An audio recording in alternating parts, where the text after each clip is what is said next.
ایک شخص اکثر ایک بوڑھی عورت سے سنترے خریدا کرتا تھا۔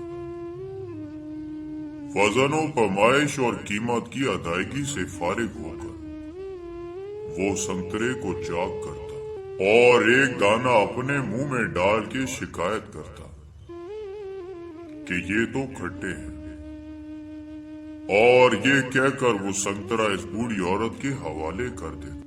وہ بزرگ عورت ایک دانہ چکھ کر کہتی، یہ تو بالکل میٹھا ہے، مگر تب تک وہ خریدار اپنا تھیلا لے کے وہاں سے جا چکا ہوتا۔ اس شخص کی زوجہ بھی ہر بار اس کے ساتھ ہی ہوتی تھی۔ اس کی بیوی نے پوچھا، جب اس کے سنترے ہمیشہ میٹھے ہی نکلتے ہیں تو یہ روز کا ڈرامہ کیسا؟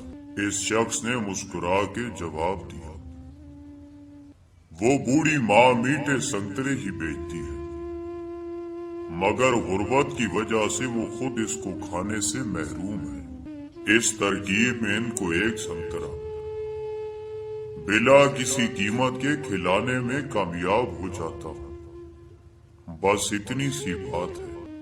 اس بوڑھی عورت کے سامنے ایک سبزی فروش عورت روزانہ یہ تماشا دیکھتی تھی، سو وہ ایک دن پوچھ بیٹھی،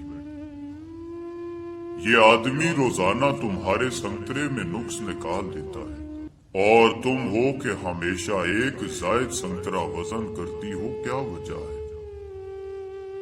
یہ سن کر بوڑھی عورت کے لبوں پر مسکراہٹ کھل گئی اور وہ بولی، میں جانتی ہوں کہ وہ ایسا مجھے ایک سنترا کھلانے کے لیے ایسا کرتا ہے، اور وہ یہ سوچ بیٹھا کہ میں اس سے بیگانی ہوں، میں کبھی زیادہ وزن نہیں کرتی، یہ تو اس کی محبت ہے جو ترازو کے پلے کو بوجھل کر دیتی ہے۔ محبت اور احترام کی مسرتیں ان چھوٹے چھوٹے دانوں میں چھپی ہیں۔ سچ ہے کہ محبت کا صلہ بھی محبت ہے۔